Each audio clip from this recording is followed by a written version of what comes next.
Bir daha hər birinizə təşəkkür edirəm gəldiyiniz üçün. Bugünkü seminarımızın adı təsadüfi seçilməyib. Yəni adını belə formada seçmişik. Emosional kapitalizm dövründə erasında romantik münasibətlər və tinderləşmə.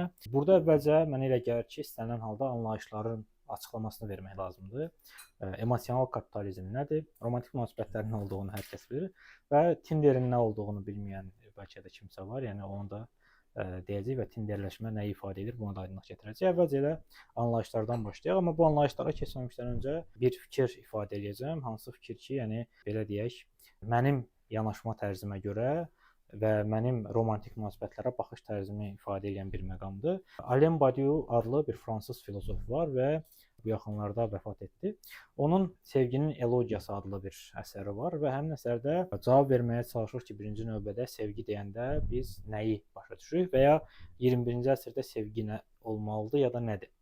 Və o belə bir fikir işlədir. Deyir ki, sevgi həqiqətin istehsalıdır. Yəni sevgi o deməkdir ki, biz birlikdə olduğumuz insanla birlikdə və onunla münasibət çərçivəsində bir həqiqət yaradırıq.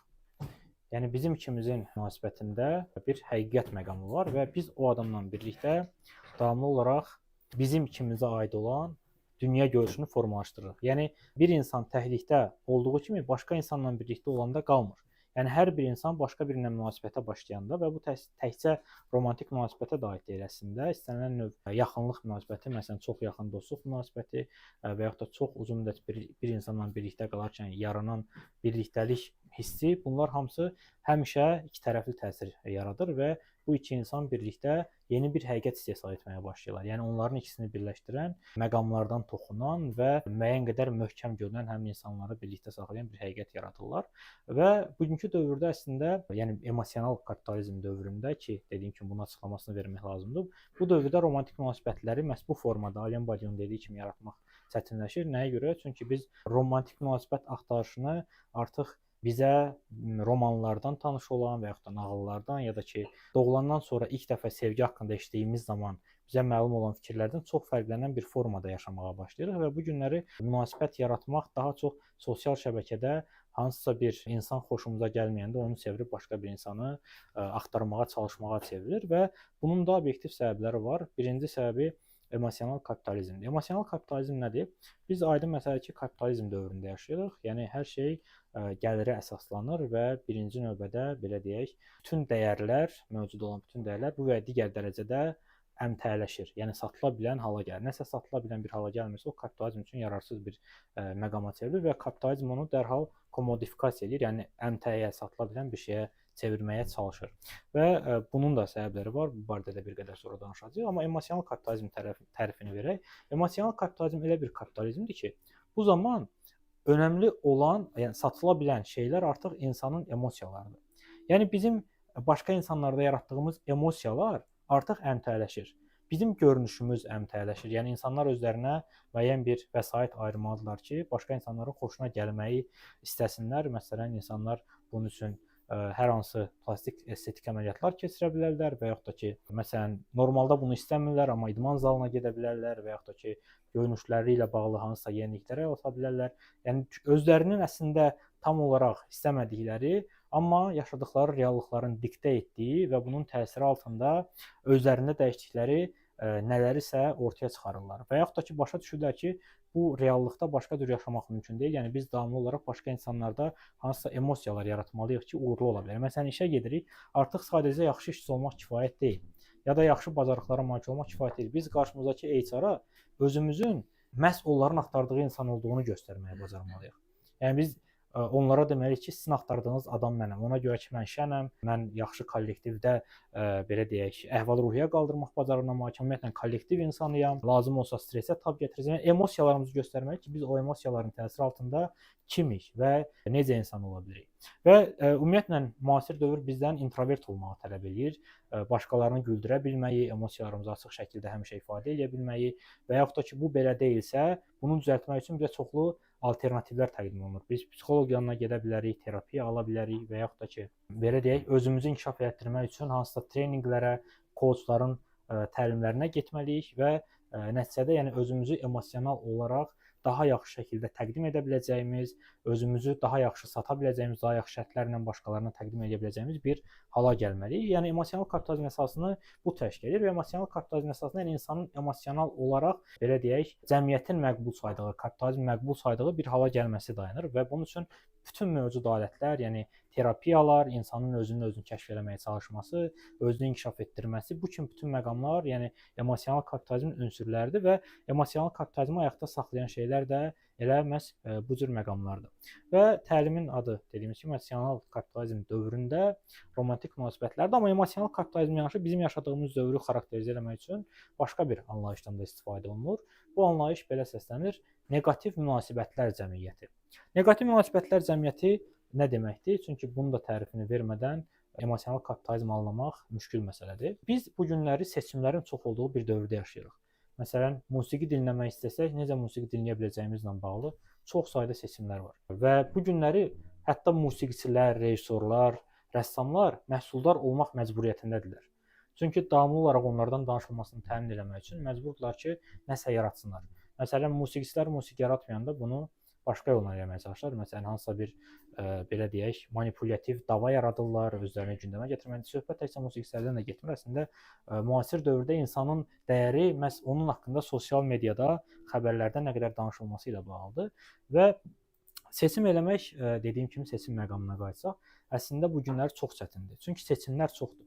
Və bu seçimlərin çox olması bir yerdən sonra artıq bizim romantik münasibətlər zəminində, çərçivəsində partnyor axtarışımıza da təsir göstərir. Yəni əvvəllər bu məsələ çox sadə idi. Yəni o mənada sadə idi ki, insan fikirləşirdi ki, taley mənim qarşıma kimisə çıxaracaq, kiminsə alına gələcəm, toqquşacaq, kitabları yerə töküləcək, qaldıracam və ilk baxışdan bir-birimizə aşiq olacağıq və yaxud da ki, yəni təsadüfən yolla gedəndə hansısa bir şəxsi görəcəm, oğlanı, qızı və ona bir könüldən min könülə aşiq olacam, həyatımın sonuna qədər onu sevmək istəyəcəm, əzab çəkmək istəyəcəm onun üçün və s. Və bugünkü dövrdə artıq bu məqamlar çox çətin bir hala gəlib. Niyə? Çünki artıq bizim bu belə deyək də, yəni o taley anını gözləməyimizə ehtiyac yoxdur. Biz davamlı şəkildə bu insanlarla sosial şəbəkələrdə, yəni axtarışlar ola bilirik və xoşumuza, bayaq dediyim kimi, xoşumuza gəlməyən insanları çevirib xoşumuza gələn insanlar rastımıza çıxana qədər bu axtarışı davam etdirmək azadlığına malikik və əslində bu da bir tərəfdən bizdə belə bir istək yaradır ki, ideal partnyor axtarışına biz çıxaq. Yəni bu insanın məsələn, tutaq ki, görünüşü xoşumuza gəlmir, bu insanın introvert olması xoşumuza gəlmir, başqa bir insanın özü haqqında çox məlumat yerləşdirməsi xoşumuza gəlmir, əksinə başqa bir insanın məlumat yerləşdirməsi xoşumuza gəlir, birinin statusları bizi qane edir, birinin görünüşü qane edir, birinin geyimi, birinin görünüşü və s. Yəni belə məqamlar üzrə müəyyən bir beynimizdə obraz yaradırıq və obraza can atmağa çalışırıq. Yəni istəyirik ki, beynimizdəki ideal insan məhz bizim münasibətdə olduğumuz romantik partnyorumuz olsun və bu baxımdan da yəni biz əslində bir növ imtina edə özümüzün axtardığımız adama gəlib çatırıq. Ya da özümüzü inandırırıq ki, nəhayət ki, axtardığımız insanı tapdıq. Niyə buna inandırırıq? Çünki artıq imtinalardan sonra həmin insandan daha çox ortaq nöqtəmiz olduğunu düşünürük. Buna səmimi qəlbdən inanırıq və yaxud istəyirik inanaq ki, bu insandan bizi birləşdirən çox şey var. Ona görə də məhz bu insandan biz birlikdə olsaq xoşbəxtlik məqamına yüksələ bilərik və yaxud da ki, bu insan bizə rahatlıq verəcək. Ona görə də biz bu insanı seçməklə nəhayət ki, yəni özümüzü azad hiss edəcəyik. Başqa insanlarla olduğu kimi maskalanmaq məcburiyyətinə qalmayacağıq və yəni imtina eləyə neqativ münasibət üzərindən biz pozitiv olanı tapmağa çalışırıq. Yəni xoşumuza kimsə gəlmirsə ona münasibəti sonlandırırıq. Yəni bu gün daha rahatdır bu. Və 10 il bundan əvvəlki qədər, 15 il bundan əvvəlki qədər çətin deyil. Əvvəllər insanlar münasibət sonlandırdılar, sonra illərlə onun adını indi də yəni belə insanlar var. İndi də insanlar metroların qarşısında saatlarla sevdikləri insanı illərmiş gözləyircəsinə gözləyə bilirlər. İndi də kimsə yəni sevdiyi insanın gülüşünü görmək üçün yəni kilometrlərlə məsafə qət edə bilər və yaxud da ki, belə deyək, hansısa fədakarlıqlar edə bilər. İndi də bu şeylər var. Yəni əslində sevgi heç vaxt olmadığı qədər bu gün daha çox danışılır. Hər yerdə psixoloqlar, sosioloqlar, filosoflar hamı sevgi haqqında rahat şəkildə danışa bilir və bu yaxşı bir şeydir. Amma məhz bunun da nəticəsində yəni sevginin özünün qurulması çox rahat, asan bir şeyə çevrilib. Yəni bir münasibəti sonlandırırıqsa biz bir neçə gündən sonra əslində fikirləşə bilərik ki, bu səhvləri bir də təkrarlamayacağımız yeni bir münasibət başlaya bilərik və bu münasibətdə hər şey bizim üçün daha yaxşı olacaq. Çünki nə istədiyimizi bilirik, amma sonra məlum olur ki, yox. Əslində biz ya yaxşı dərslər çıxarmamışıq, ya da yox, bizdə deyil problem. Problem partnyorumuzdadır və bu formada yeni bir münasibətin, yəni o münasibəti də sonlandırıb başqa bir münasibətə lövbər açırıq. Və nəhayət tinderləşmə anlayışına gəldik çatdıq. Ən məşhur tanışlıq saytı, yəni bütün dünyada məşhur olan və dünyanın bir çox ölkələrində açıq şəkildə, yəni bir neçə ölkədə bu qadağan, məsələn Rusiyada qadağan olunub, qərb tanışlıq saytı olduğuna görə, amma yəni Azərbaycanda da hər kəs bu proqrama yüklüyə istifadə edə bilər. Yəni ən məşhur dünyada tanışlıq saytı məhz Tinderdir və ona görə də tinderləşmə anlayışı da elə bu proqramın adından gəlir. Yəni bu günlər əslində insanlar münasibət qurmaq üçün məhz rahat münasibət qurmaq üçün və onların fikirlərincə özlərinə uyğun insan tapmaq üçün Tinderə ya da başqa tanışlıq saytlarına müraciət edir. Əslində indi Azərbaycanda belə deyək, bu anlayış tam oturuşmayıb. Yəni biz məsələn Facebookda kiminləsə tanış olmağa daha isti yanaşırıq və yaxud da Instagramda, amma Tinder bizə elə gəlir ki, başqa məqsədlərə xidmət edir. Ona görə də yəni bu sayt Azərbaycanda əslində yaradıldığı missiyanı yerinə yetirmir. Amma yəni dünyada bu belə olduğuna görə Azərbaycanda fərq olaraq, yəni münasibətlərin məhz swipe anlayışı üzərindən qurma. Swipe nədir? Yəni hansısa bir profil xoşumuza gəlmədisə sağa sola onu itələyirik, növbəti profilə keçid alırıq. Yəni bu swipe hərəkətidir və yəni müasir dövrdə münasibət qurmaq ya da istədiyimiz insanı axtarmaq bu swipe hərəkətini eləmək qədər rahat bir şeyə çevrilir. Və bu yəni yaşadığımız dövrün əsas belə deyək ünsürlərindən biridir söhbət romantik münasibətlərdən gedəndə. Yəni bu niyə belə olur? Bax bunlar haqqında bugünkü seminarımızda danışmağa çalışacağıq və əvvəlcə belə bir məqama toxunmaq lazımdır ki, yəni bu emosional kapitalizm anlayışını ilk dəfə kim istifadə edib? Bu anlayışın ortaya çıxması İsrail sosioloqu Eva Illouz adlı bir qadının adı ilə bağlıdır. Həm sosioloqdur, həm də eyni zamanda filosofdur və elə digər anlayış, neqativ münasibətlər cəmiyyəti anlayışında məşhurlaşması onun adı ilə bağlıdır. Yəni böyük ölçüdə bu gün danışacaqlarımız onun aktuallaşdırdığı və daha sonra dünyanın ən müxtəlif yerlərində, Cənubi Koreyada, Amerika Birləşmiş Ştatlarında, Britaniyada, Fransada və digər ölkələrdə yaşayan filosofların, sosioloqların, psixoloqların qəbul etdiyi və müasir dövrü analiz etmək üçün istifadə etdiyi bir sistemdir. Və Eva Illouz emosional kapitalizm anlayışına daxil edən zaman bir neçə vacib məqamlara toxunur. Yəni o deyir ki, nəyə görə yaşadığımız dövrü emosional kapitalizm adlandıra bilərik. Sadəcə bayaq dediyim məqamlara görə yox. Çünki artıq biz elə bir dövrə çatmışıq ki, iqtisadiyyatın özü yəni hal-hazırda təəssürat üzərində qurulur. Biz bəlkə eşitmişik təəssürat iqtisadiyyatı ifadəsini. Nəyisə satmaq üçün onun haqqında təəssürat yaratmaq lazımdır. Yəni mən bu telefonu nəyə görə almışam? Çünki bu telefonun reklam vasitəsilə məndə onun digər telefonlardan yaxşı olmasına və yaxud da ki, mənim imkanlarım ilə ona ayıra biləcəyim xərc arasında uyğunluq olduğuna inandırıblar.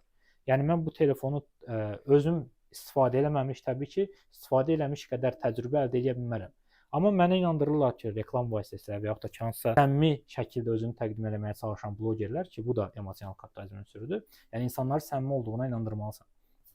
Onlar inandırırlar ki, mənə məhz bu telefon, bu kompüter, bu paltar, bu saç görünüşü, bu cür burun, bu cür qulaq, bu cür dodaq lazımdır və mən düşünürəm ki, bu olsa nəhayət mən xoşbəxt ola biləcəm. Ya da bu ətirdən istifadə etsəm, bu dezodorantdan alsam, bu paltar brendinin bu firmanın paltarını alsam, çantasını alsam, nəhayət mən həmin o xoşbəxtliyə çata biləcəm. Özümü Everestin zirvəsində hiss edəcəm ya da hansısa başqa bir məqama ucalacam və bu nirvana məqamına çatacam. Yəni bu əsas məqamdır. Yəni emosional kapitalizm məhz buradan qaynaqlanır.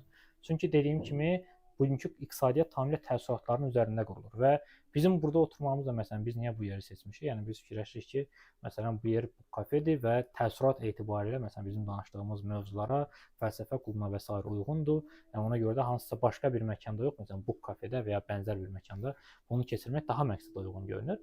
Yəni əslində hər şey məhz bu dövrdə ya da bir çox şeylər təəssüratların üzərində qurulur.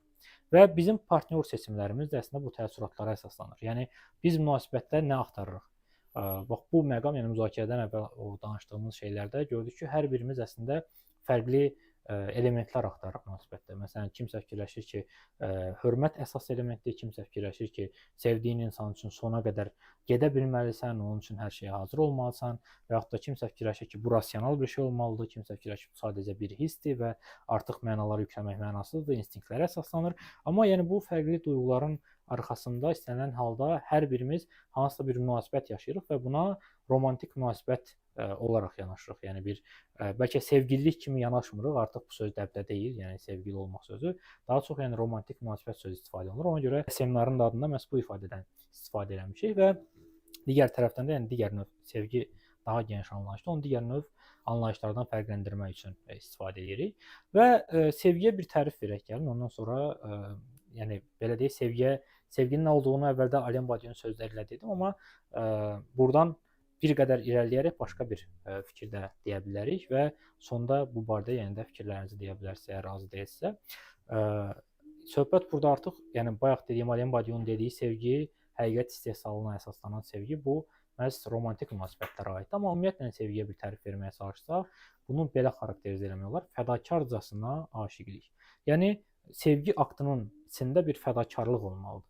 Yəni biz əgər bir insanla münasibətdə olduğumuz zaman o münasibət başlayana qədər olduğumuz kimi qalmaqda israrlıyıqsa, yəni biz fikirləşiriksə ki, bizi olduğumuz kimi bu insan qəbul eləməlidir, bizim yaxşı tərəflərimiz də, pis tərəflərimiz də və bu həmişə belə davam eləməlidir. Təbii ki, bu cür münasibət uzun müddət ayaqda qala bilməz. Niyə? Çünki bu münasibətdə demək ki, insanlar birlikdə danışıb onları narahat edən şeyləri aradan qaldırmağa cəhd göstərmirlər və bir-birlərinə uyğunlaşmaq üçün addımlar atırlar. Demək ki, bu münasibət uzun müddət ayaqda qalmayacaq, ya da ki, toksik xarakter daşıyacaq. Yəni hər iki tərəfi zəhərləyəcək bu münasibət və onun əslində sonlanması hər iki tərəfə daha yaxşı hiss elətdirə bilər. Amma yaşadığımız belə deyək, travmalar və yaxud da ki, tək qalmaq qorxusu və yaxud da ki, kimisə özümüzə tabe etdirmək istəyi və yaxud da başqa hansısa da onun pulundan istifadə eləmək cəhdi, yəni başqa hansısa məqamların təsiri altında biz fikirləşəcəyik ki, yox, bu münasibət uğurlu münasibət deyil, amma yəni bizim hansısa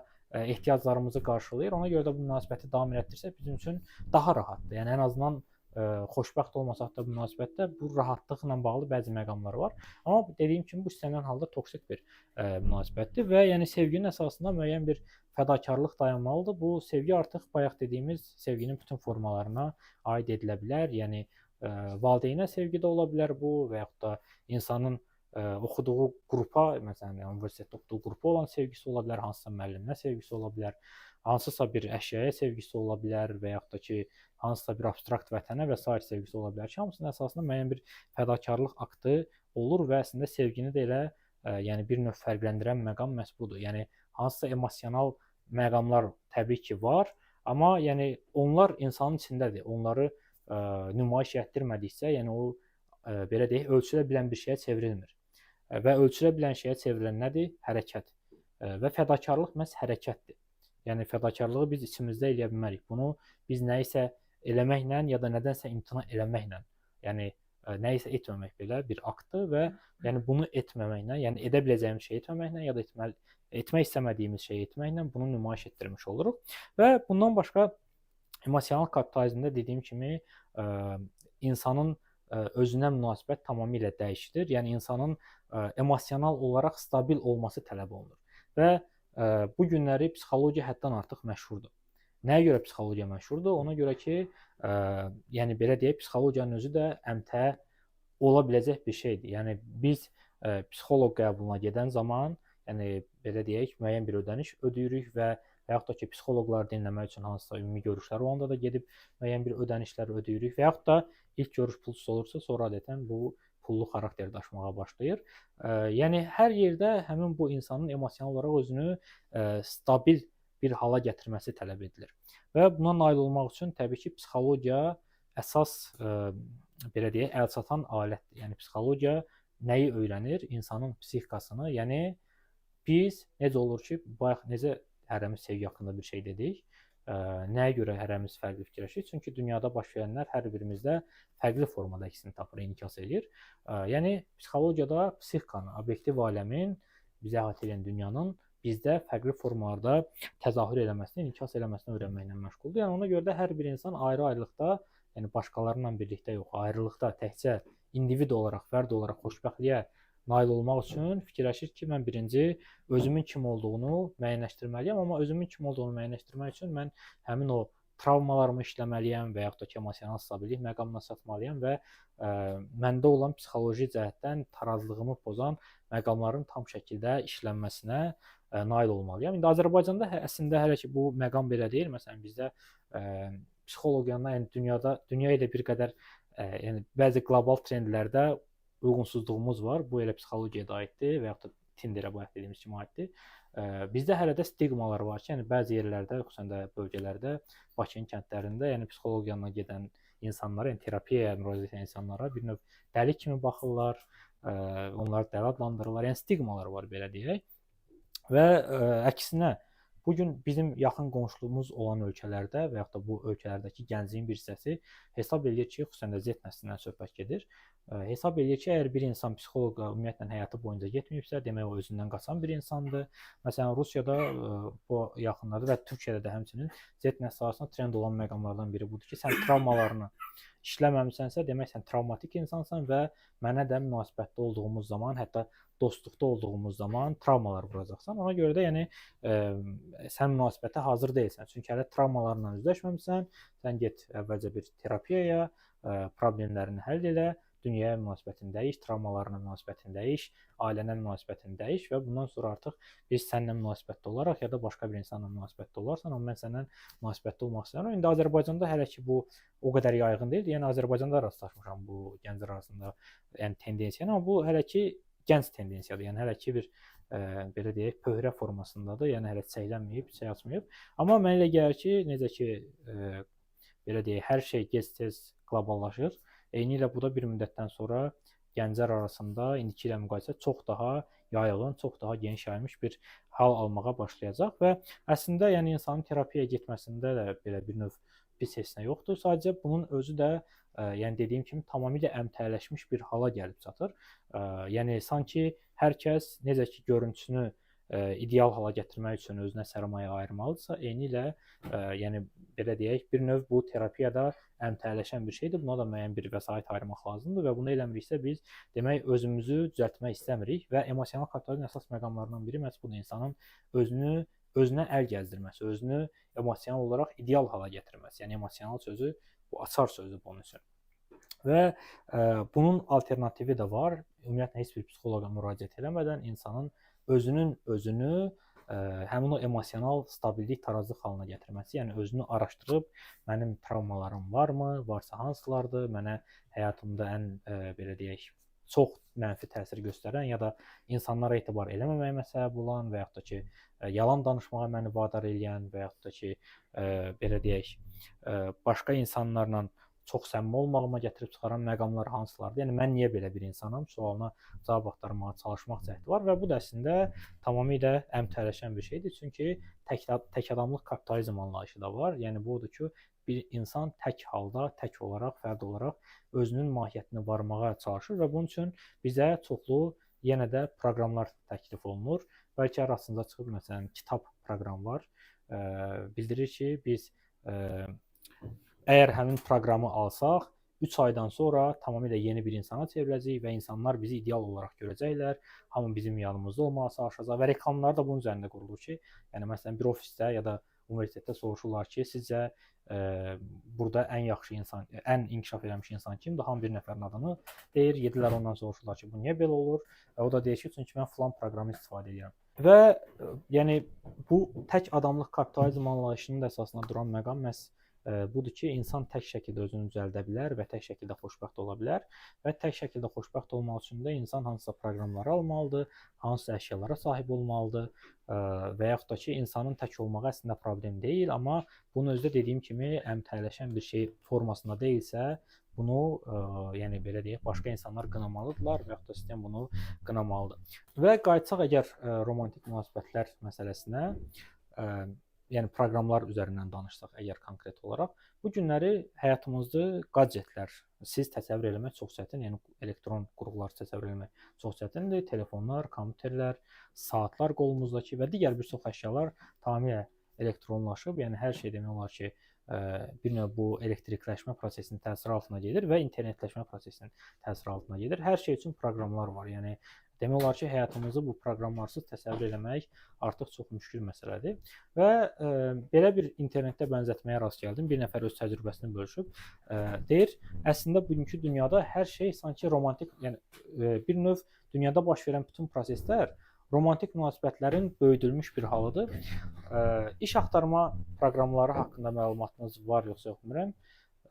Dünyada ən böyük, ən məşhur iş axtarma portalı var, Headhunter, və həm bu proqram belə deyək, dünyanın hər yerindən bizə iş tapma imkanı yaradır.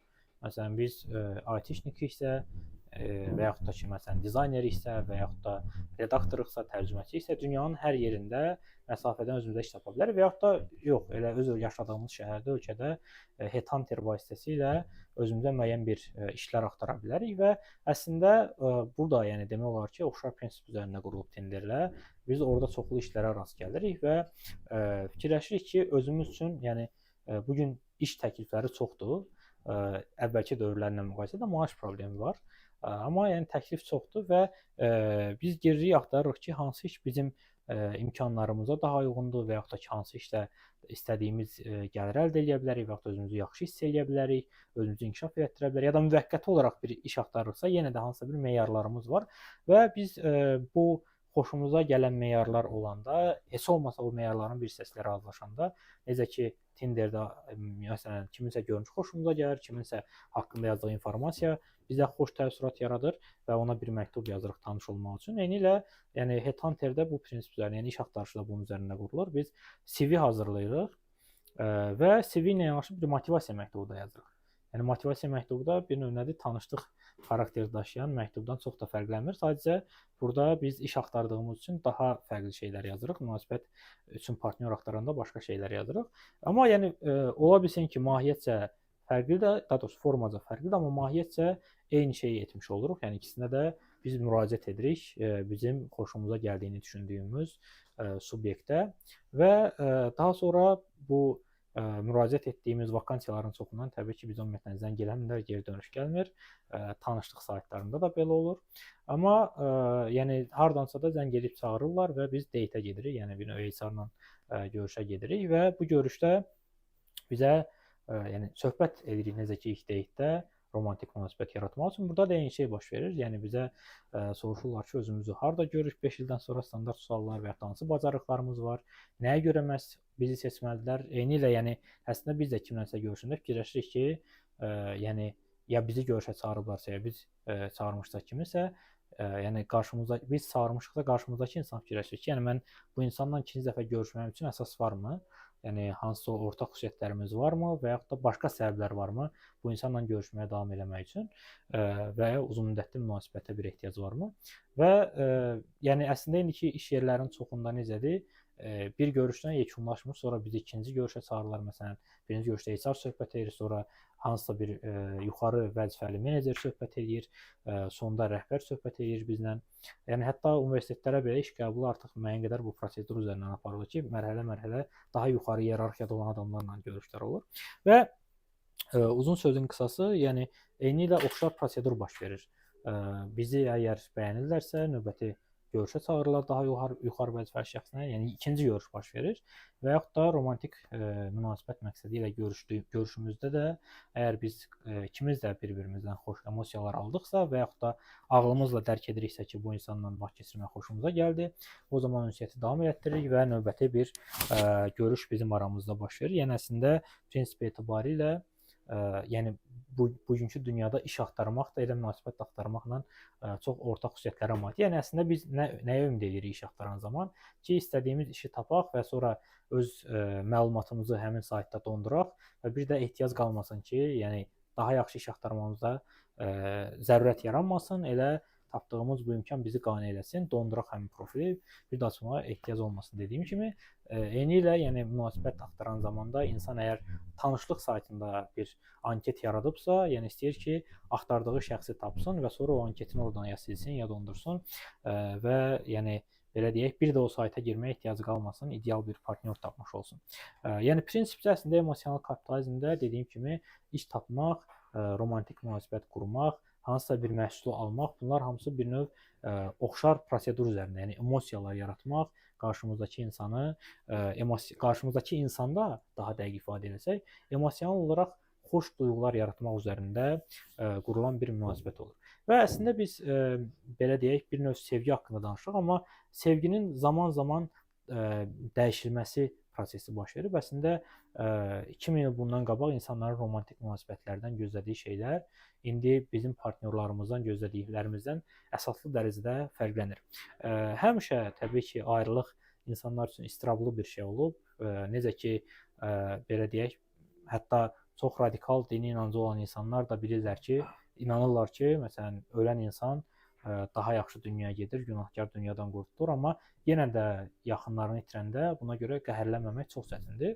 Və əslində belə deyək, dinlərin və yaxud da ki, əxlaqın insanlar üzərində diktəsinə baxmayaraq, hər zaman, yəni bizə yazılı mənbələr məlum olduğu qədərilə hər zaman insanın partnyorunu itirməsi bir növ istirablı proseslə müşahiət olunur. Məsələn, Ovidi var, qədim Roma şairi. O poemalarında sevgisini itirmiş insanın istirabını dünyadakı bütün ağrılardan daha ağır hesab etdiyini bildirən ifadələrə yol verir və qeyd edir ki, yəni belə deyək, əgər ağrıları müəyyən bir formada düşsələr, heç kim, yəni insanlar əgər belə deyək, bütün seçimlərdən yalnız birini seçməmək ixtiyarı olsalar, yalnız partnyoru itirməmək seçimini edərlər. Yəni nə mənada, bir də izah edeyim, biraz qarışıq oldu. Yəni təsəvvür edək ki, məsələn, qarşımızda 3 ədəd qələm var və bunlardan axırda belə deyək, hamısından imtina biri xaricində hamısını götürə bilirik, biri qalmalıdır orada və elə bil ki, bütün digər istirablara insan qatlaşmağa razıdır, amma sevgilisini itirmək istirabı heç bir insanın seçmək istəmədiyi, yəni istirabların ən ağırı hesab etdiyi bir istirabdır və bu mənada yəni heç bir insana arzulamır ki, bu ağrını yaşasın. Çünki yəni onun fikrincə belə deyək, yəni müasir dillə desək, cəhənnəmdə insana verilən ən acı istirablar belə onlar xəyalidir, amma bu dünyada bu insanın yaşadığı ayrılıq acısı realdır və bunu əsrlər boyunca çox maraqlı şəkildə ifadə edən belə deyək, yazıçılar, şairlər olub və məsələn, səhv eləmirəmsə, Höte deyirdi ki, bir növ bu bizim içimizdəki diş ağrısı kimidir. Maksim Gorki bunu biraz da ifadə belə deyək, inkişaf etdirir. Deyir ki, sanki insanın ürəyinin içində bir diş ağrısı var və onu heç nəylə kəsə bilmirsən. Yəni ayrılıq acısı bu qədər belə deyək, mənfi təəssürat yaradan bir ağrıdır.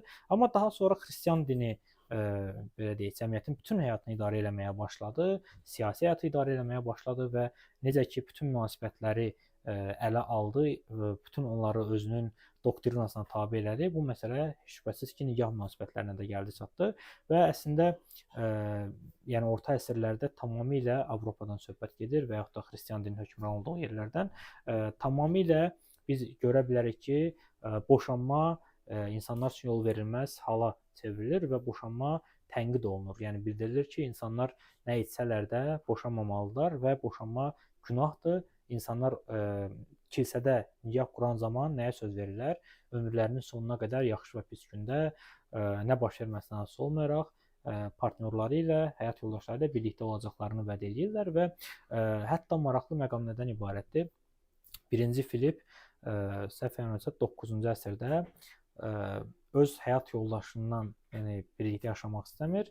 Təbii ki, çar olduğuna görə, hökmdar olduğuna görə, yəni qadının etirazlarının qarşısında onu həbs elətdirir və sevdiyi digər bir qadınla birlikdə olmaq istəyir. Amma kilsə bundan xəbər tutan kimi yeni qərar qəbul edir ki, insanlar, hətta hökmdarlar belə, yəni kilsənin qoyduğu bu qadağaya qarşı çıxa bilməzlər.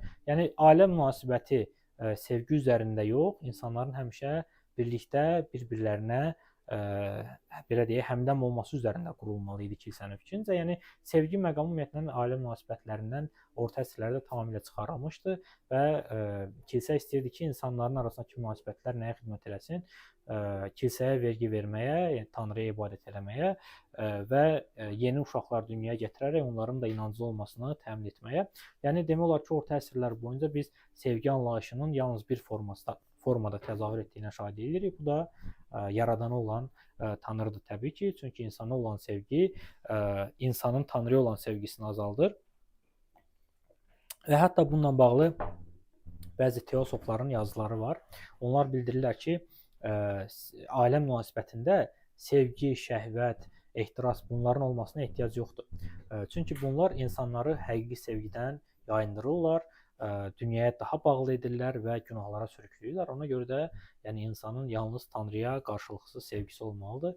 Yəni qarşılıqsız yox, onsuz da Tanrı hər kəs sevir. Sadəcə yəni insan gözləməməlidir ki, bunun qarşılığında Tanrı ona bu dünyada yaxşı həyat vəd edəcək. Tanrı ona artıq əbədi həyatı hazırlayıb. Sadəcə buna layiq və uyğun olmaq lazımdır. Və orta əsrlərin sonlarından etibarən bu məqam dəyişilməyə məruz qalır. Çünki kilsənin nüfuzu azalır. Kilsə hakimiyyətini itirir cəmiyyətin müxtəlif sferalarında və bunun nəticəsində monoqam nikah anlayışı güclənir. Əslində deyə bilərsiniz ki, bəs orta əsrlərdən onsuz da monoqam nikah idi, yəni bir kişi və bir qadından ibarət nikah idi. Amma orta əsrlərdə bunun əsasını monoqamlıq təşkil eləmirdi. Yəni bir kişinin və bir qadının nikahda olması təşkil eləmirdi.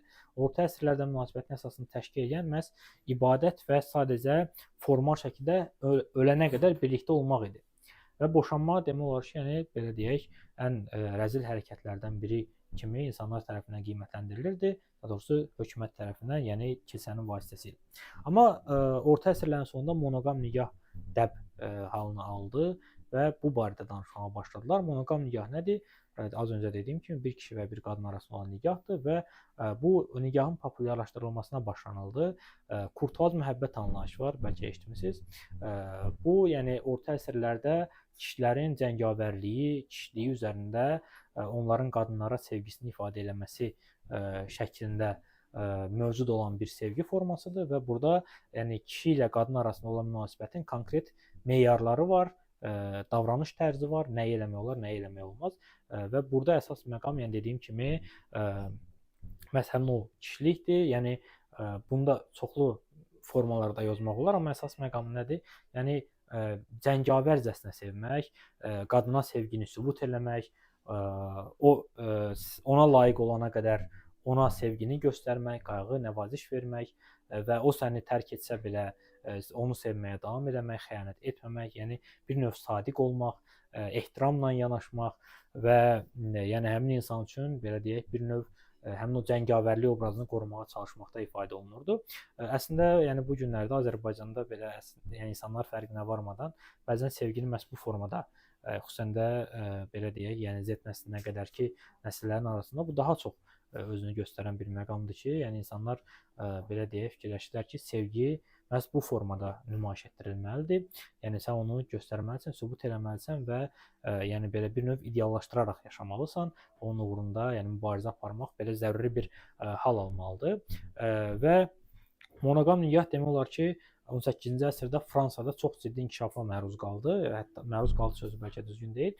Yəni inkişaf baş verdi burada. Sentimentallıq anlayışı 18-ci əsrdə ortaya çıxdı. Yəni təsəvvür edin ki, bu söz 18-ci əsrə qədər mövcud olmayıb, Fransada peyda olub bu söz və sevgi sosioloqu bu gün deyə biləcəyimiz bir sıra insanlar bu sözü istifadə etməyə başladılar və bildirdilər ki, yəni kurtuaz məhəbbət bir növ həqiqi xarakter daşımır. Niyə? Çünki kişi çalışır ki, özünü ancaq güclü göstərsin, sevdiyini deməsin, amma bunun əvəzində sevdiyini ifadə edən şeylər eləsin.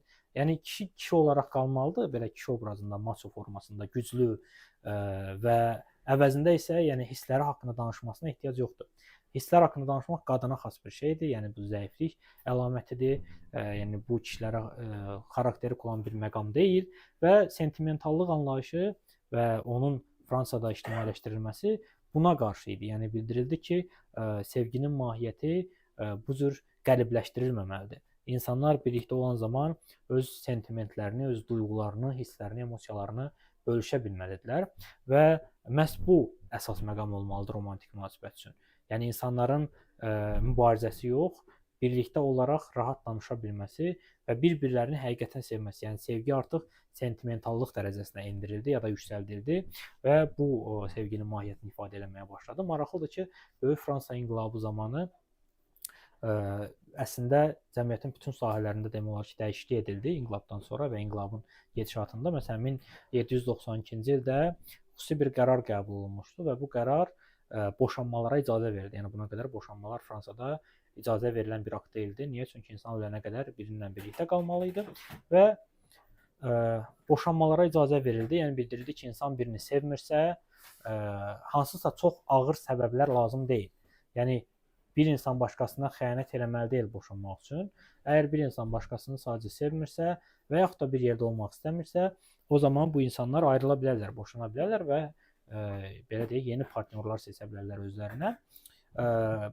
Bunun əvəzində, yəni Böyük Fransa inqilabı belə deyək, sonlanandan sonra əks inqilab nəticəsində və yaxud da ki, fərqli proseslərin baş verməsi nəticəsində bildiyimiz kimi sonda hakimiyyətə Napoleon Bonaparte gəlir və Napoleon Bonaparte özünü yeni bir sanki peyğəmbər, yeni bir yəni dünyaya səs salan bir insan, Tanrının oğlu hesab edirdi. Hətta bunu dediyi bir görüşü də var onun və Napoleon boşanmaları 1814-cü ildə əvvəlcə belə, daha doğrusu əvvəlcə boşanmaların ağırlaşdırılması haqqında qərar qəbul elədi və sonra isə 1814-cü ildə boşanmaları ümumiyyətlə qadağan etdi.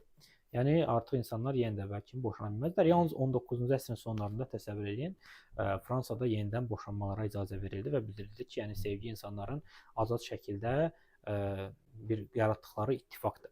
Və 20-ci əsrdə əslində sevgi haqqında heç vaxt olmadığı qədər çox danışılmağa başlandı. Bu günümüzə qədər də bu davam edir. Yəni buna qədər sevgi daha çox intim xarakter daşıyırdı. Yəni fikirləşilirdi ki, bu barədə danışmaq lazım deyil, çünki sevgini ifadə etmək çox çətindir və yaxud da bu insanların öz şəxsi məsələsidir. Yəni insanlar iki nəfər özü bilər ki, bu aralarındakı izdivacda hansı hisslər var, hansı duyğular var, yəni hörmət var, yoxdur, xəyanət var, yoxdur. Yəni bu insanların şəxsi məsələsidir, evlərində özləri nə istəyirlərsə qərarlar verə bilərlər.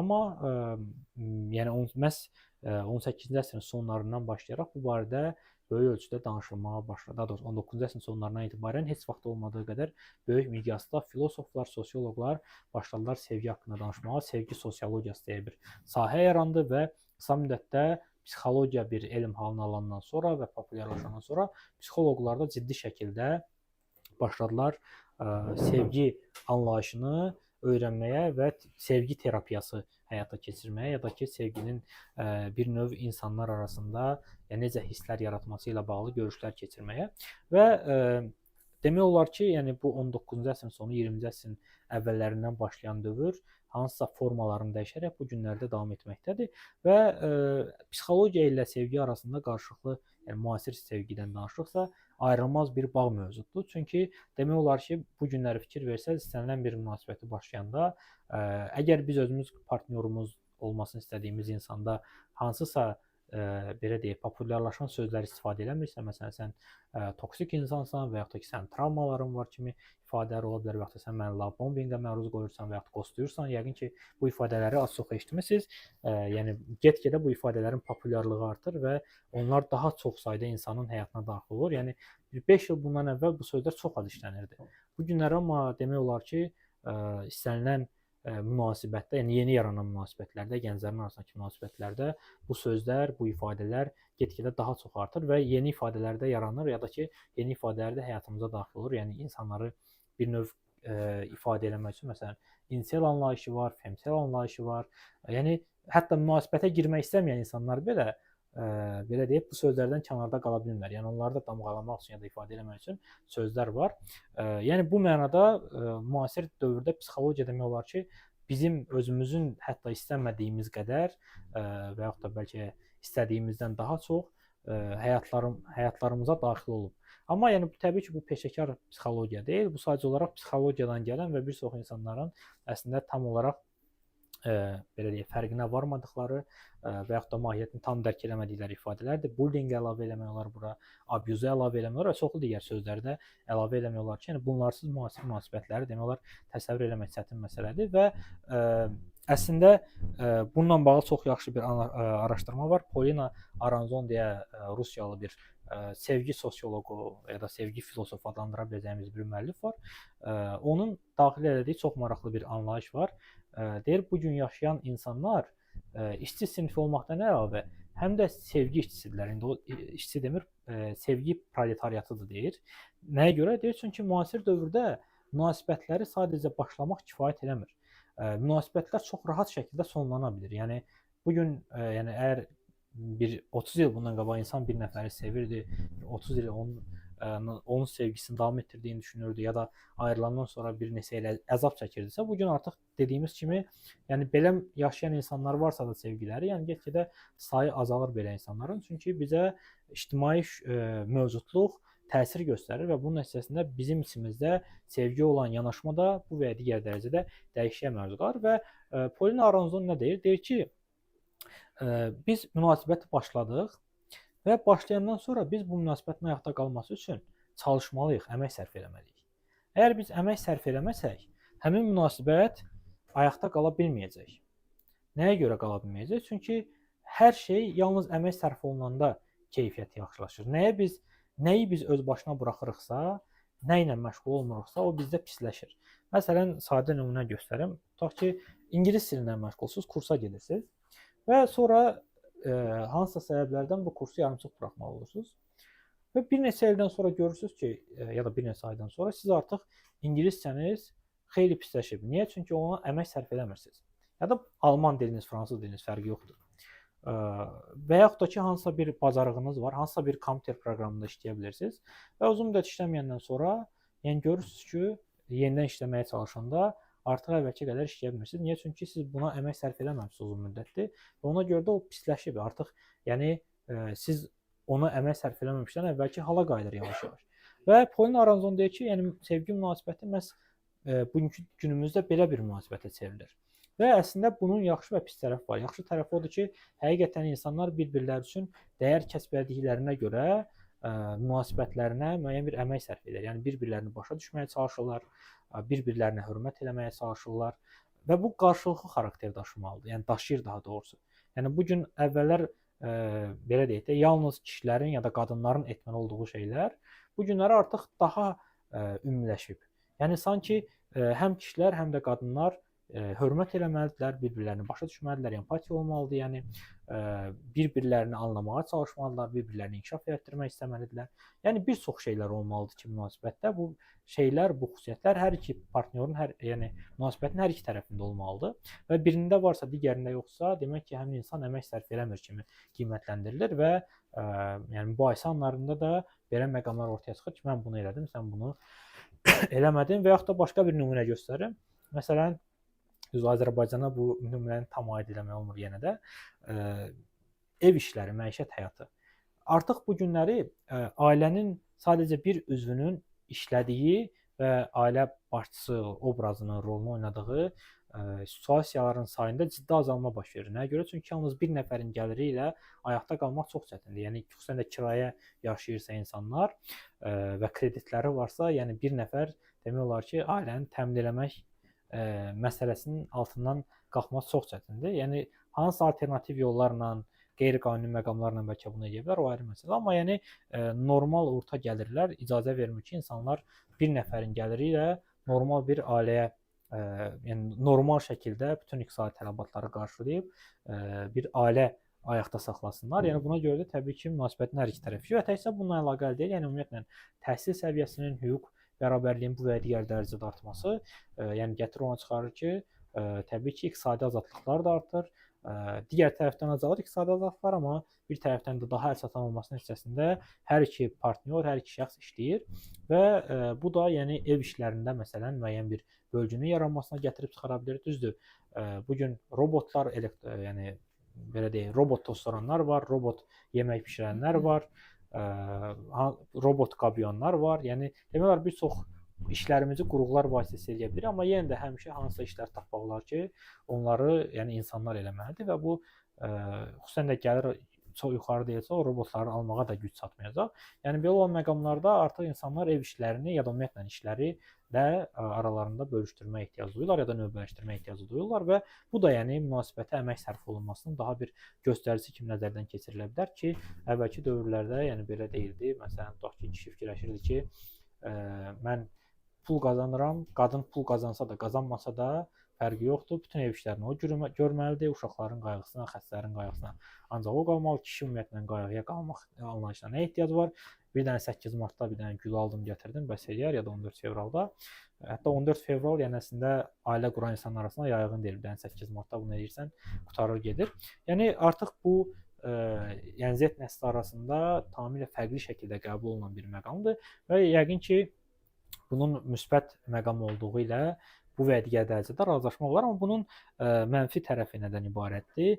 Yəni biz sadəcə pul xərcləmədən bunu eləməyimiz çox çətindir.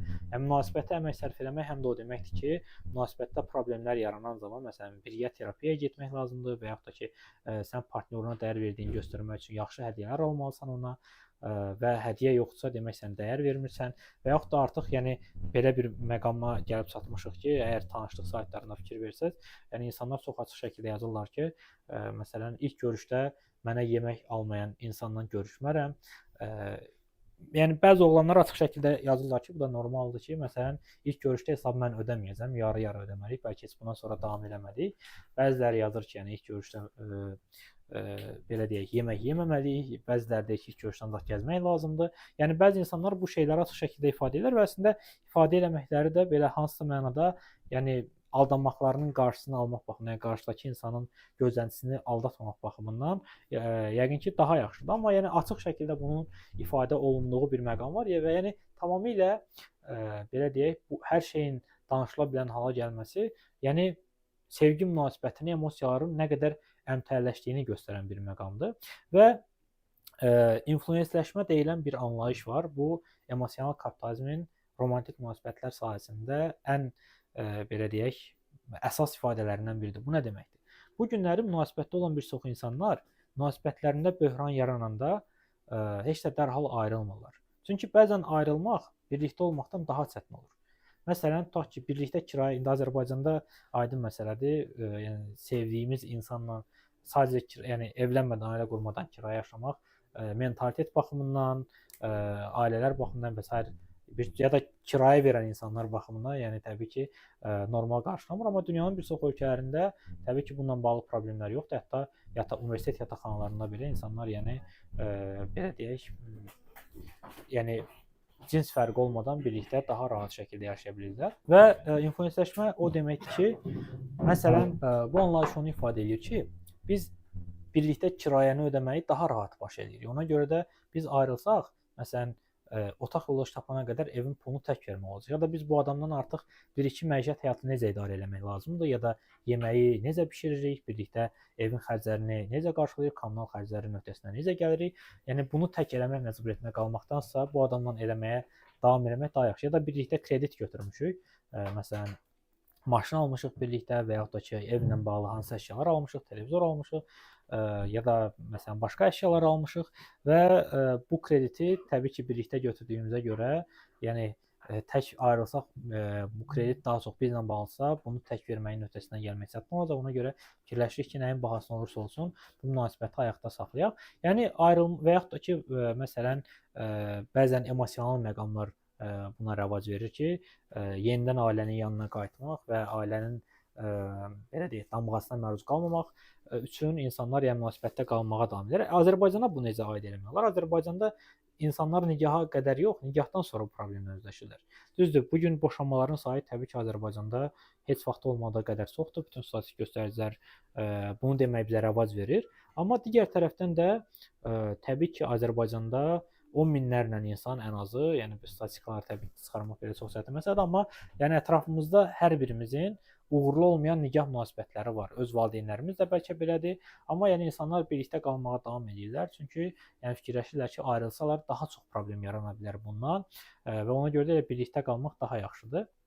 Və yəni bu mənada həm bu influensləşmə Azərbaycanda nigaha qədər yox, nigahdan sonra özünü daha çox göstərir və dünyada bu məqamın bu qədər yaygınlaşması, yəni münasibətlərə tamamilə maddi, tamamilə quru bir nöqteyi nəzərdən yanaşma emosiyaların dəyərini itirməsinə gətirib çıxarır. Amma burada başqa bir problem yaranır. Biz əgər saf, təmiz, heç bir qarşılıq gözləməyən, yəni belə deyək, heç bir xəyanətə uğraması mümkün olmayan bir sevgi xəyal ediriksə, bir münasibət xəyal ediriksə, başa düşməliyik ki, bütün duyğular və hisslər canlıdır. Yəni dəyişikliyə məruz qalır. Məsələn, insanın vətənpərvərlik hissi necədir? Həmişə ətrafda baş verən hadisələrin təsiri ilə dəyişir. Məsələn, tutaq ki, insan çox coşqun vətənpərvərdir, istəyir Azərbaycan bütöv olsun, nə bilim, hər yeri Azərbaycan olsun, hər yerdə üstünlüklə bayraq dalğalansın. Sonra hansısa bir müharibə olur, görür ki, o müharibədə onun yaxınları ölür, onun doğmalarına zərər gəlir və yaxud da ki, heç onun doğmaları olmasın, başqa insanlar iştirak edirlər, sağlamlıqlarını itirirlər və qayıtdıqdan sonra məsələn normal həyata qayıtmaqda çətinlik çəkirlər, onlara verilən vədlər yerinə yetirilmir, hətta onlar buna etiraz edəndə onları həbs edirlər. Yəni belə deyək də, bunlar istər-istəməz ya da əksinə, yəni gücləndirir vətənpərvərlik duyğusunu, əksinə baş versə, ya da bu cür baş verəndə də vətənpərvərlik duyğusunda dəyişikliklər baş verir ki, yəni mənim vətənə sevgim özü nədə ifadə edə bilər. Ya da bəzi insanlar məsələn vətən sevgisi nəticəsində hərbçi olmaq istəyirlər, başqaları deyir ki, yox, mən alim olsam vətənə daha çox fayda verə bilərəm, öz elmimlə vətəni daha yaxşı edə bilərəm və s. Yəni valideynə olan sevgi də hardasa belə dəyişikliklərə məruz qalır insanın həyatı boyunca və valideynlə dalaşandan sonra, yəni sən ona daha başqa cür yəni sevginin belə deyək yenidən nəzərdən keçirilməsinə ehtiyac duyursan və bütün münasibətlər, bütün daha doğrusu hisslər və duyğular da belədir. Yəni dəyişməyən duyğu və hiss yoxdur. Və ona görə də tədqiqatçılar belə bir məqama toxunurlar ki, insanlar bu günləri münasibət quran zaman daha dayanıqlı münasibət üçün dayanıqlı əsaslar tapmalıdırlar. Yəni məsələn bir insanla münasibətdə isə sadəcə sevgi emosiyası, sevgi duyğusu üzərində bunu qursaq, bu 3 aydan sonra, 3 gündən sonra, 3 ildən sonra və yaxud da ki, məhəbbət üstü yaşayırsa, sona çatacaq. Və bu sona çatanda biz birlikdə qalmaq üçün əsas tapa bilməyəcəyik və biz bir-birimizə sevdiyimiz şeylər bəlkə də ikrah yaradacaq bizdə ki, yəni bu insan məsələn bu cür hərəkət edir, yatanda bu cür yatır, duranda bu cür durur, yeməyi bu cür yeyir, danışanda bu cür danışır, gözünü bu cür qıyır və s. Yəni bu şeylər bizə artıq əsəb mənbəyi rolunu oynamağa başlayacaq. Çünki biz başlayan zaman, yəni belə deyək, analiz eləməmişdik ki, bu insanla münasibətimiz bu sevgi hissi bitəndən sonra, tükənəndən sonra, duyğusu bitəndən sonra hansı xarakter alacaq? Və bu səbəbdən də yəni bir çox tədqiqatçılar bu günləri daha rasional sevgi hissinin sevgi münasibətinin qurulmasının belə deyək, əhəmiyyətindən və yaxud da xüsusiyyətlərindən danışırlar və bildirirlər ki, yəni insanlar birlikdə oxşar mövzulardan danışa biləcəkləri insanlar tapanda bu əksinə daha uzun müddət xoşbəxtlik səbəbi rolunda çıxış edə bilər və şərt deyil ki, insanları birləşdirən şeylər yaxşı şeylər olsun. Yəni insanlar pis insanlar da ola bilərlər, onları pis şeylər birləşdirə bilər. Məsələn, Amerikada məşhur qarətçilər var, onlarla bağlı hekayələr var və yaxud da kovboy dəstələrinə bağlı hekayələr var ki, yəni belə deyək, mahiyyətcə bunlar quldur dəstələridir, amma o dəstələrdə olan insanları birləşdirən belə deyək, ortaq məqamlar var deyə onlar sevgi hissini qura bilər. Better Call Saul serialı var, bəlkə baxmısınız. Yaxşısı ki, sola zəng edin. Breaking Bad serialına belə deyək, ithaf əsasında çəkilən bir serialdır və orada məsələn baş qəhrəman Saul çox belə deyək, yaxşı vəkildir, amma pis insandır. Yəni o mənada ki, əsas məsələ onun üçün gəlir əldə etməkdir və onun da bu cür insana çevirən məqamlar var. Yəni kapitalizm insanları dəyişir təbii ki və onun birlikdə olduğu qadınla münasibəti nə zaman möhkəmlənir? O zaman ki onlar birlikdə belə deyək, içkilərin verildiyi məkanlarda, bahalı restoranlarda bahalı şəxsləri aldatmağa başlayırlar və bundan sonra onların aralarındakı etiraz da güclənir, onlar birlikdə daha xoşbəxt şeylər. Yəni insanları birləşdirən şeylər olanda təbii ki, bu davranışla bağlı olanda, yəni ölçülə bilən bir şey olanda, sadəcə insanların beynində olduqlarını düşündükləri bir şey yox. Bu insanları bir-birinə daha möhkəm bağlayır. Yəni insanlar birlikdə kitab oxuya bilərlər, kitab müzakirə edə bilərlər, fəlsəfədən danışa bilərlər və yaxud da ki, ola bilər ki, pul yığmaq istəyə bilərlər birlikdə, dünya səyahətinə çıxmaq. Bəli, bəli. Yəni ortaq xüsusiyyətlər, ortaq nöqtələr insanların birlikdəliyini daha möhkəmləndirən məqamdır. Nəyə görə? Çünki bu ortaq xüsusiyyətlər insanlar birlikdə olanda birlikdə dəyişir. Yəni bir növ belə deyə insanlar bir-birinə daha çox təsir göstərə bilər. Çünki başa düşürlər ki, onları birlikdə edən şey, məhz onları yaxşı hiss etdirən şey birlikdə etdikləri şeylərdir. Birlikdə teatra baxmaqdır, kinoya baxmaqdır, ya da dünya səyahətinə çıxmaqdır və başqa şeylərdir. Ya da bir ofisdə işləməkdir məsələn. Yəni ona görə də əslində belə deyək, sevgiyə bu cür yanaşan şəxslərdən biri Bing Chul-han deyə Cənubi Koreyalı bir sosioloq və filosof var. Ona da sevgi. Yəni belə deyək də, onun yanaşması amma sol perspektivdən cəmiyyətin analizi deyə, yəni belə deyək, ona həm də sosioloq demək olar. İctimai tənqidçi və onu da sevgi sosioloq adlandırmaq olar. Çünki sevgi haqqında çox yazır, yazmağa davam edir. Yəni müasir belə deyək, şəxslər, hal-hazırda yaşayan sosioloqlardan biridir, filosoflardan biridir və onun belə bir yanaşması var ki, insanlar arasındakı birlikdəlik əslində o zaman mənasız bir hala gəlir ki, insanları ortaq edən məqamlar yoxa çıxır. Yəni o deyir ki, artıq emosiyaların dəyəri müasir dövrdə yalnız onların əmtəə halında təqdim olunduğu halda dəyərlidir. Yəni əgər biz bir insanın emosiyasını sata bilmədiyi cəmiyyətdə yaşayırıqsa, daha doğrusu insanların emosiyalarının satıldığı cəmiyyətdə yaşayırıqsa, demək ki, emosiyalar tamamilə kapitalizmin ruhuna tabe olur ya da məntiqinə tabe olur. Yəni gec kapitalizmdə hər şey satıla bilən bir hala gəlir. Və ona görə də biz bir insanla birlikdə xoşbəxt olmaq üçün bizi birləşdirən şeylər tapmalıyıq. Yəni aramızda çox ciddi dünya görüşü fərqləri olmamalıdır. Yəni çox radikal dindar bir insanla ateist bir insanın birlikdə olması ya da məsələn həyatda hər şeyi falla izah edən bir insanla fala inanmayan bir insanın birlikdə olması ya da ümumiyyətlə kitab oxumayan bir insanla kitab oxumağı hobbisi sayan bir insanın birlikdə olması çox çətindir. Yəni bu insanlar birlikdə bir müddət çox şən firavan yaşaya bilərlər. Yəni nə qədər ki aralarında müəyyən bir emosiya var, şəhvət var, ehtiras var. Bu şey davam edəcək. Amma bir yerdən sonra bu elə onları ayıran bir məqam olacaq. Yəni çünki bu insanlar bir-birlərini buna görə ittiham edəcəklər ki, məsələn sən onsuz da beləsən, sən onsuz hər şeyi bu cür qiymətləndirirsən ya da bu cür qiymətləndirə bilmirsən. Yəni mühakimə məqamına gəlib çatacaqlar və münasibətlərin normal ayrılması da çox çətin bir sonlanması çox çətin bir hala gəlib. Yəni ona görə də bu günləri hətta münasibətini sonlandırmaq üçün qərbdə psixoanalitik yanına gedən insanlar var. Yəni birlikdə gedirlər, münasibətlərini psixoloqların köməyi ilə sonlandırırlar ki, toksik şəkildə, yəni dava qırğınla hansısa problemlər olmadan sonlana bilsin və yəni bunun özündə belə bir növ yəni gəlir məqamı var. Hətta bunu belə kapitalizm ayrılıq məqamını belə gəlirli bir şeyə çevirə bilər. Və yaxud da əksinə bu günləri bizdə mən görməmişəm belə psixoloqları. Münasibət psixoloqları deyilən bir belə deyək sahə var ki, yəni bu insanlar hətta siz münasibətə başlaya bilmirsinizsə kimlənsə, ya da ki coachlar var, münasibət coachları.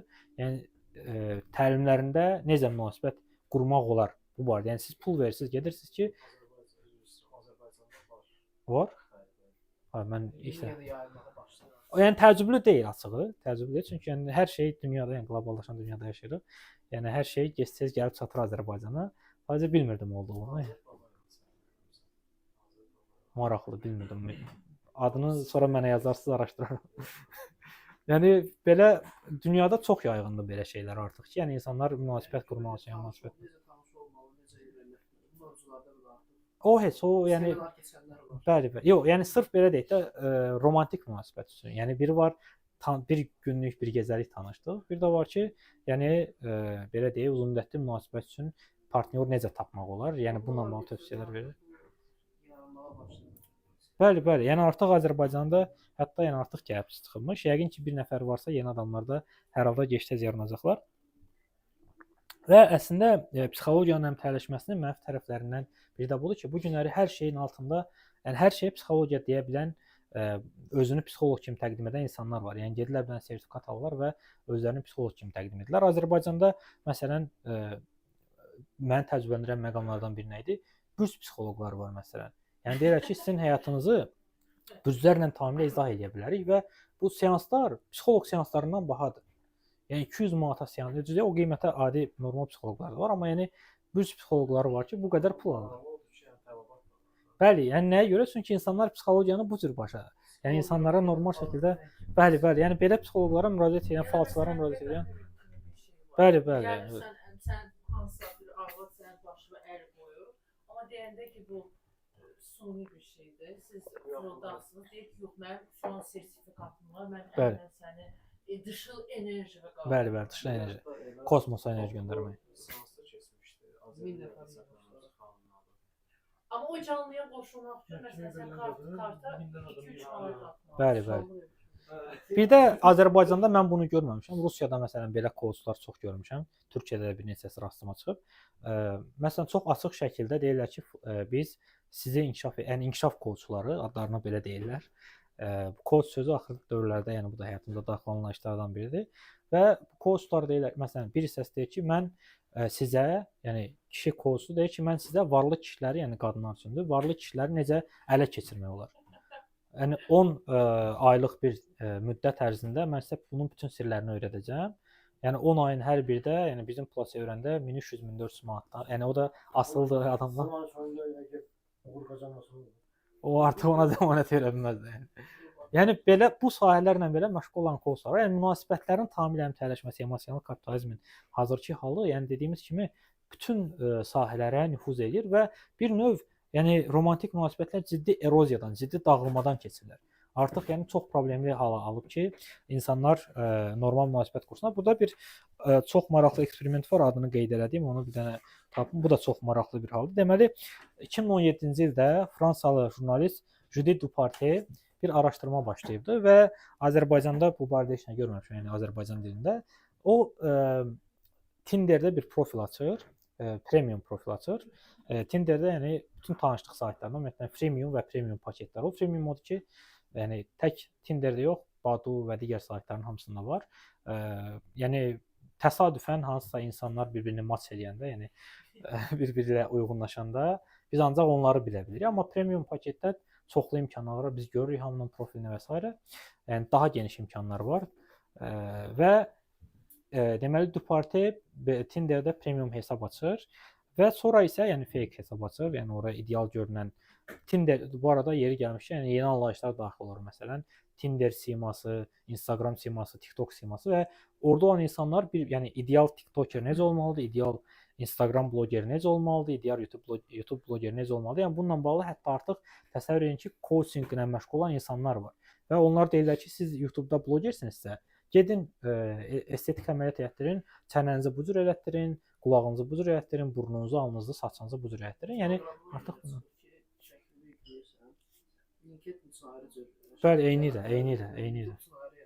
Bəli, çox gözəl məqamdır bu. Yəni insan hər yerdə, hər yerin, hər sosial şəbəkənin öz artıq belə deyək, yəni ehtiyacları yaranıb ki, insan hər birində başqa cür olmalıdır.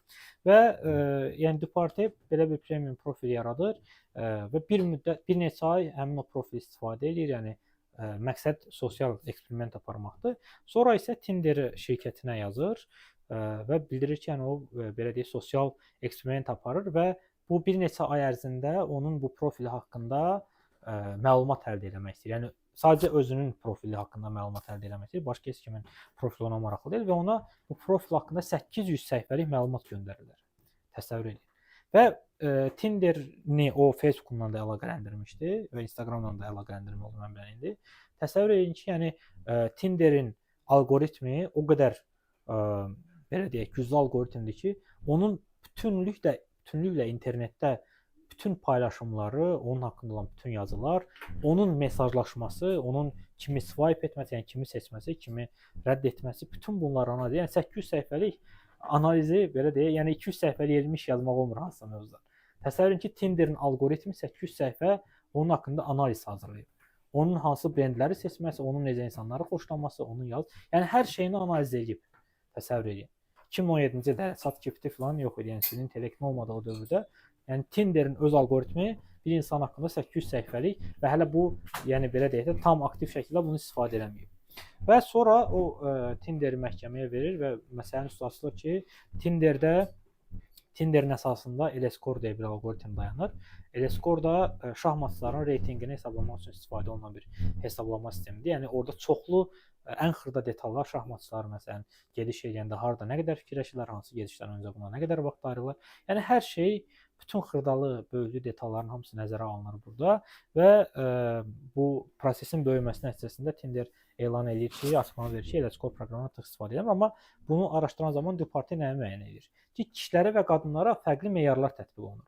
Məsələn, qadın əgər intellektual biridirsə, onu daha az kişinin qabağına çıxardır. Yəni belə deyək də, onun profilinin inkişafının qarşısını alır. Hətta premium profil olsa da. Əvəzində Tinderin uyğun hesab etdiyi görünüşlər, yoldaşın dediyi kimi, yəni o Tinder siması olan insanlar, yəni belə deyək də, xüsusi intellekti olmayan, amma cəlbedici görünən, Tinderin fikrincə ya da müasir təbiin fikrincə cəlbedici görünüşə malik olan, bədən ölçüləri buna uyğun olan insanları və çoxlu şəkil olan insanları daha çox kişinin qabağına çıxardır. Əvəzində isə hansı kişilər daha çox qadının qabağına çıxardır? Bir növ çox uğurlu sayılan kişilər, yəni uğurlu sayılmaq da nə demək Tinderin gözündə? Yəni pulu çox olması şəkillərindən bilinən insanlar. Yəni kitabxanada çəkilən şəkillər yox, maşınların marlı görünən, yəni hansısa çox dünyada hamının bildiyi, məsələn, otellərin qarşısında, yəni bəli, biznes klass, məsələn, təyyarədə biznes klassda uçduğunu göstərən və yaxud da Rixos otelinin premium otağında olduğunu, prezident otağında olduğunu göstərən, yəni çox bahalı maşınlarda bahalı işləyən göstərən, yəni bu kişiləri daha çox qadının qarşısına çıxarır. Əvəzində isə, yəni o kişilərin də qabağına məhz yəni belə deyək də, ümumiyyətlə kişilərin qabağına da yəni ağıllı qadınları yox, daha çox Tinder simalı qadınları çıxarmağa başlayır. Yəni bu baxımdan da demək ki, əslində biz Tinderə ona görə, yəni biz yəni Azərbaycanda dediyim kimi münasibət başqadır. İndi biz özümüz hansı sosial şəbəkəyə bu gözlə baxırıqsa əgər, Instagram olsun, bilmirəm, yəni hər kəs üçün fərqlidir bu. Bəlkə də insan heç sizdən hansınız ümumiyyətlə hesab edirsiniz ki, sosial şəbəkələrin heç biri bu məqsədə xidmət etməməlidir, amma yəni dünyada bu proqramların ən məşhuru Tinderdir deyə onun adını çəkirəm. Yəni çalışaq ki, Azərbaycanlıların Tinderi necə qavramasını kənara qoyaq, yəni dünyanı nəzərdə tutaq. Yəni özümüz üçün başqa hansısa sayt belədirsə onu nəzərdə tuta bilərik. Yəni demək ki, biz fikirləşirik ki, bizim rastımıza məhz axtardığımız insanlar çıxacaq, amma algoritm bizə özünün uyğun gördüyü insanları çıxardır. Yəni bizim axtardığımız insanlar yox, özünün uyğun gördüyü və bizim, yəni onun beynində kriteriyalarımız var. O hesab edir ki, biz məhz bu cür insanlarla birlikdə olmalıyıq və onların profillərini bizim önümüzə çıxarır deyə biz məhz o insanları görürük və o insanlarla birlikdə münasibət başlama ehtimalımız daha yüksək olur və insanların, yəni belə deyək də, yəni iqtisadi imkanlarını, görünüşlərini nəzərə alaraq onları yönəldir. Yəni bir sayt, bir proqramın algoritmi təsəvvür edin ki, insanların həyatına nə dərəcədə təsir göstərmə iqtidarına malikdir. Düzdür, Tinder ondan sonra elan elədi ki, teleskop proqramından artıq istifadəni dayandırdı. Amma hələ də dünyada ən məşhur tanışlıq saytı Tinderdir. Demək ki, indi nə istifadə edirsə, yenə də yəni effektivdir ki, insanlar razıdırlar ki, yəni premium hesablar almağa davam edirlər orada. Və bu mənada, yəni bu cür nümunələr dünyada həddən artıq çoxdur ki, məhz bu proqramlar bəzən bizim özümüzü azad hiss elədiyimiz, amma əslində ya da Spotify götürək məsələn, tanışlıq demək, biz hansısa musiqilərə qulaq asırıq və onun əsasında bizə musiqilər təklif edir. Yəni bizim dinlədiyimiz musiqidən sonra gələn musiqi o musiqiyə oxşar olur. Və biz bir də görürük ki, bu da yaxşı musiqidir, amma halbuki biz o musiqini dinləmək istəmirdik, amma ardınca o musiqi gəldi. Ya da YouTube-da hansısa videolara baxırıq və növbəti dəfə ana səhifəni yeniləyəndə artıq YouTube-un algoritmi müəyyənləşdirir ki, biz hansı növ videolara baxırıq və bizə özünün məntiqli hesab edir. Yəni bizim məntiqimizi başa düşdüyünü zənn elədiyi bir mexanizm üzrə hansısa videoları çıxardır ki, biz bunlara da baxaq. Halbuki biz isə o videoların varlığından xəbərimiz yox idi. Düz bəzən bu yaxşıdır, amma yəni bir tərəfdən də fikirləşəndə ki, insanın belə deyək də, fikirlərini oxuyan bir algoritm var və bizim fikirlərimizi yönəldir. Yəni biz əslində belə bir niyyətimiz olmasa da bizə deyir ki, bu videoya da bax, bundan da həzz almağa çalış, buna da vaxt sərf elə. Yəni bu əslində belə bir növ hətta qorxuducu bir məqamdır. Və yəni əslində belə deyək, bu tinderləşmə gətirir ona çıxarır ki, münasibətlər tamamilə, yəni romantik münasibətlərdə insanlar daha çox partnyor olmağa başlayırlar. Yəni belə deyək, həmin o romantik məqamların sayı azalır. Çünki romantiklik anlayışı tamamilə əmtələşir. Yəni insana gül bağışlamalısan, maşın bağışlamalısan, qızıl sef bağışlamalısan, brilliant üzük bağışlamalısan. Yəni münasibətlərin dəyəri artıq sanki bu cür şeydən ölçülməyə başlayır və bu nümunələr çoxdur deyə, göz önündədir deyə. Yəni məsələn hansısa bir qadın və ya kişi fikirləşə bilər ki, mənə bunu eləmirlərsə, demək məni sevmirlər. Və bu emosional yetkinlikdən kənarda olan bir şeydir. Yəni nə mənada sən bilirsən ki, münasibətə başladığın adamın məsələn gəliri filan qədərdir ya da filan işdə işləyir, amma sən yenə də istəyirsən ki, o cür həyat yaşayasan.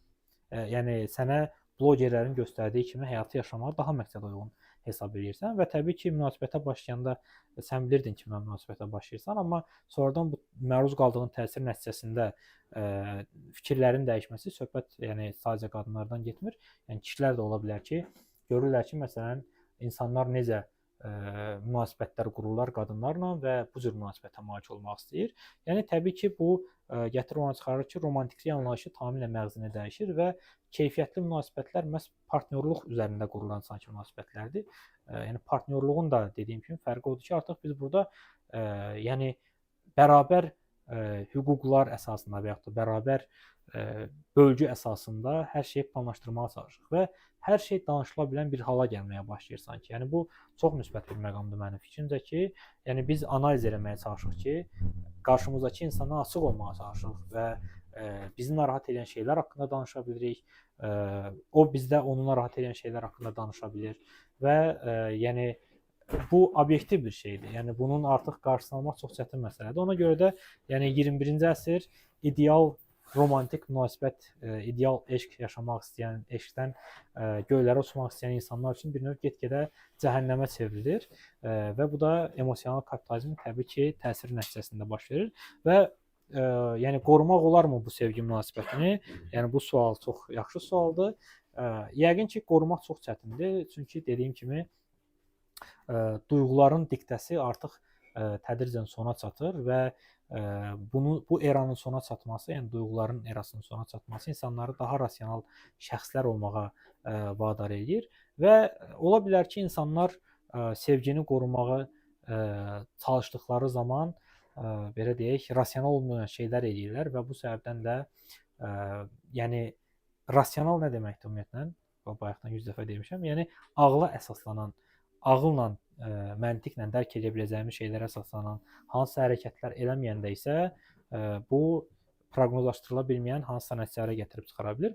Ona görə də yəni təbii ki, sevgini qorumaq, yəni belə deyək, həmin o ideal sevgini qorumaq daha çətindir. Çünki bu artıq daha çox yəni bədii romanlarda, köhnə klassik romanlarda ya da yeni ideallaşdırılmış yeniyetmə romanlarında olan bir məqamlardır.